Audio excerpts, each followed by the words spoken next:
He was being followed, not by one, but by a dozen starving hyenas, with eyes glowing in the dark, laughing, not because of joy, but out of pure hunger. He didn't stumble into their territory. They chose him. A lone man, with no weapon worth naming, no allies in shouting distance, just meat, walking. And the worst part? He knew that hyenas don't kill like wolves. They rip you apart one bite at a time, while you're still screaming. This wasn't a hunt. It was a countdown. And by the time he realized he was surrounded, there was only one thing left to do: bleed. It started just before sundown.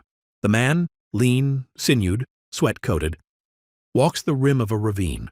He's tracking a gazelle herd that passed through hours earlier. His legs are caked in red dust. Flies hover around a scratch on his shin. Every breath is slow. Not from fatigue, but focus. He moves like a ghost across the ancient soil, ears tuned not to birdsong, but to absence. Silence means predators. He doesn't see the shadows trailing him, because hyenas don't chase. They follow for miles. They wait for the stumble, the limp, the slip into vulnerability. And they don't lose interest. They test, probe, and push. He's alone, no tribe, no spear in hand, just a crude stone blade tucked into a hide strap. His fire pit from the night before is 20 miles behind. He hasn't eaten in a day and a half. His water pouch leaks from a tear he tried to seal with tree resin. The gazelle trail fades. Dung hardens, hoofprints scatter. But the smell of death and digestion grows stronger. They've been here recently. He crouches, presses fingers to the soil, and it's still warm. He looks to the horizon, expecting gazelle. Then it hits him. They're not ahead of him. They're behind him. A low rumble creeps through the dust. Not a growl, but breath. He turns. Yellow eyes flash in the underbrush. Not one, not two, but 5 full-grown hyenas. Their bodies low, muscular, built not for elegance but dismemberment. Their ears twitch. They've been watching him for hours, maybe longer, and now they know he's isolated and wounded. Perfect timing. One steps forward, mouth wide open with teeth blackened by old blood. The man grips his blade, no handle, no polish, just chipped obsidian wedged into bone. The sun dips lower, the wind dies, and the hunt turns around. He's no longer tracking. He's being hunted, and he knows the first bite won't be the last.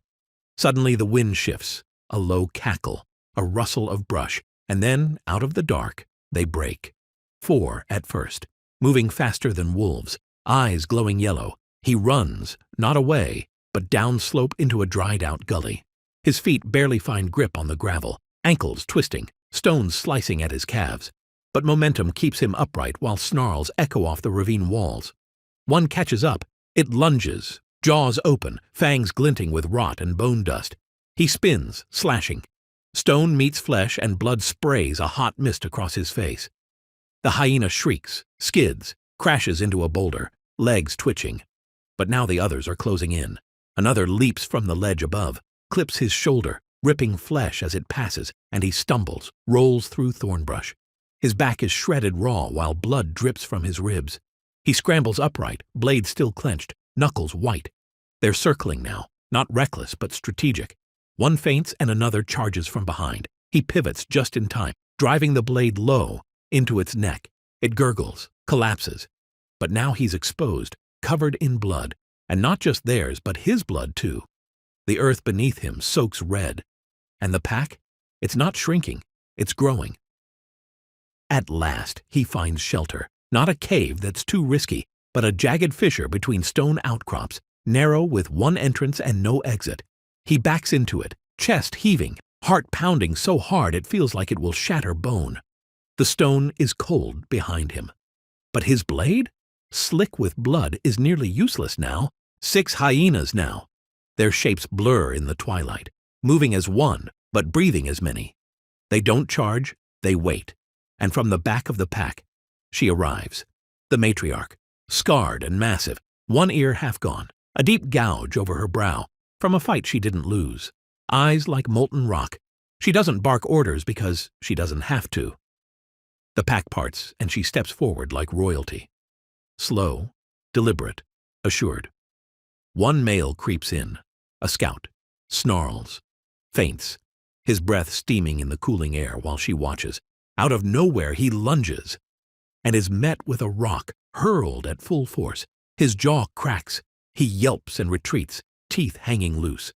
She doesn't flinch, just stares deeper into the fissure. Because she knows hunger wins over pain, and exhaustion always follows adrenaline. The man knows it too. His breathing slows, and he grips the blade tighter.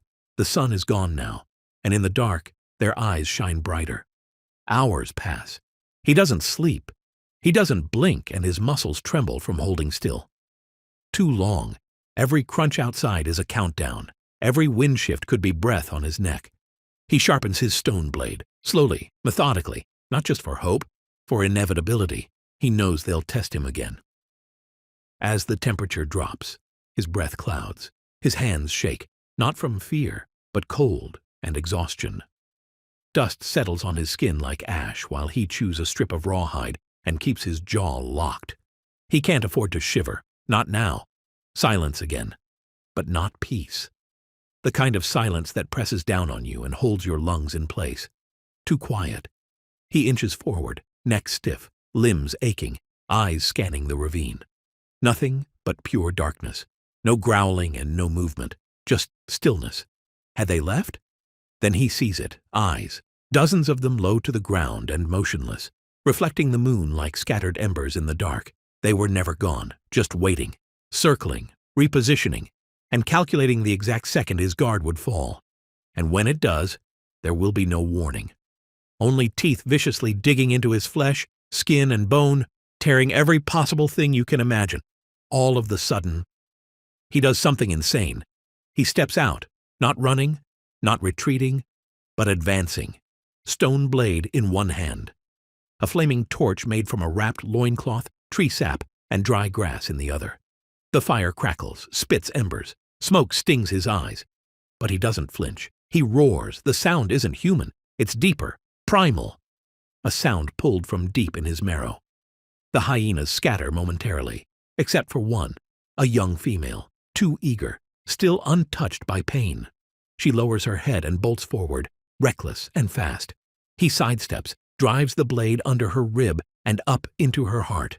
The blade snaps, hitting bone, and she lets out a scream that's half yelp, half gurgle, spasms, twists, collapses, and then silence. But not for long. The pack regroups with their eyes locked, movement in sync. The flame no longer scares them. They've seen blood, smelled their sister's death. Now they're not just hungry, they're angry. The matriarch steps forward again, snarling while he lifts the broken blade. One weapon down, one fire left. They spread out, no more feints. This time, they're coming together, and they're not stopping until they kill. He drags the carcass toward the ravine edge. Blood trails behind him, thick and black in the moonlight. Each step leaves a smear, a message. The hyenas follow, not rushing now, studying. But now he controls the board. He backs against a sheer wall. Cliff behind him, dead hyena in front. One entrance, no escape. But also, no flank and no surprise. They approach cautiously. Their paws crunch the gravel, jaws wet, eyes gleaming. He grips the carcass by the spine. With a sudden heave, he flings it over the cliff. Gone! The sound of bone on rock echoes below. The hyenas freeze, snarling and confused. The matriarch's ears twitch. She steps forward, slow and deliberate. Then the first male lunges. He's fast, but not faster than instinct. The man grabs a branch, not sharp, but fire-hardened in last night's coals, and drives it into the throat. A sickening crunch, blood spraying on his chest. The hyena collapses, choking, and the dust hangs heavy. The scream echoes through the gorge and the others freeze. Then one by one they scatter into the dark. Not because they're beaten, but because now they respect him. They know what he is. He isn't prey or food, but a predator. And predator bleeds back. He collapses, bleeding, frostbitten, and alone. But he's alive. His chest heaves while each breath feels like sandpaper in his lungs. His fingers are numb and one leg won't straighten, but he's not dead. And that matters more than anything. He doesn't return to the tribe that night. He doesn't have the strength. But that's not the real reason.